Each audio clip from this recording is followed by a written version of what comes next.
The history of Pablo Escobar. In the world of drug trafficking, there is one name that stands out above all others: Pablo Escobar. He was the leader of the Medellín Cartel, the largest cocaine trafficking organization in the world, during the 1980s and early 1990s.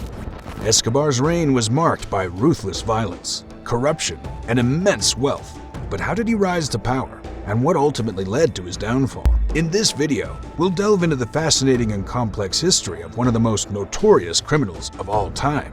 Imagine a world where a single individual could hold an entire country hostage with his wealth and power. A world where the most powerful and dangerous people on earth live in the shadows. This is the world of Pablo Escobar, the Colombian drug lord who became the wealthiest criminal in history.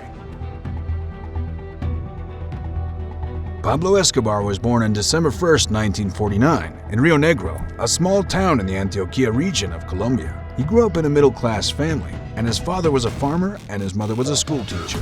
However, his humble beginnings did not deter him from pursuing a life of crime. In fact, he started his criminal career at a very young age.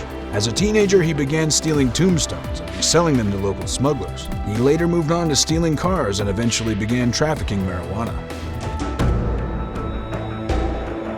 It wasn't until the late 1970s when Escobar began to rise to power. He formed the Medellín Cartel with several other drug lords, and the group quickly became the most powerful drug trafficking organization in Colombia. They controlled the majority of the world's cocaine trade, and their wealth was estimated to be around $30 billion. Escobar became known as the King of Cocaine, and his cartel was responsible for an estimated 80% of the cocaine smuggled into the United States. What factors do you think contributed to the immense power and influence of the Medellín Cartel during the 1980s and early 1990s? The Medellín Cartel was not just a group of drug traffickers. They were also heavily involved in violence and corruption. Escobar was known for using extreme violence to maintain control over his empire. He was responsible for ordering the deaths of hundreds, if not thousands of people who stood in his way. This included judges, politicians, and even police officers. His cartel also bribed politicians and law enforcement officials, further cementing their power and influence. What do you think were the long-term consequences of the Medellín Cartel's corruption and violence on Colombian society? Pablo Escobar's rise to power had a significant impact on Colombian society. His cartel's violence and corruption destabilized the country and caused widespread fear and suffering. The Colombian government was unable to control the drug trade, and the cartel's immense wealth allowed them to bribe and intimidate officials at all levels of government. The Medellín Cartel also contributed to the rise of paramilitary groups in Colombia. These groups were formed to combat the cartel's influence and violence, but they often engaged in their own acts of brutality and corruption. The violence and instability caused by the cartel and the paramilitaries contributed to the displacement of millions of Colombians and a significant increase in homicides and human rights abuses. What role do you think the Colombian government and society played in allowing the Medellín Cartel to become so powerful and influential? The Medellín Cartel influence was not limited to Colombia. Their cocaine trafficking operations had a significant impact on the United States and other countries around the world.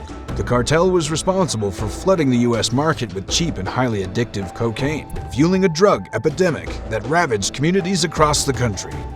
The U.S. government responded to the cartel's activities with a series of policies and operations, including the creation of the Drug Enforcement Administration, or DEA, and the establishment of a multinational task force to combat drug trafficking. These efforts helped to dismantle the Medellín Cartel and other drug trafficking organizations, but they also contributed to the militarization of the drug war and the perpetuation of human rights abuses. What do you think the long-term consequences of the U.S. government's drug policies have been, both domestically and internationally?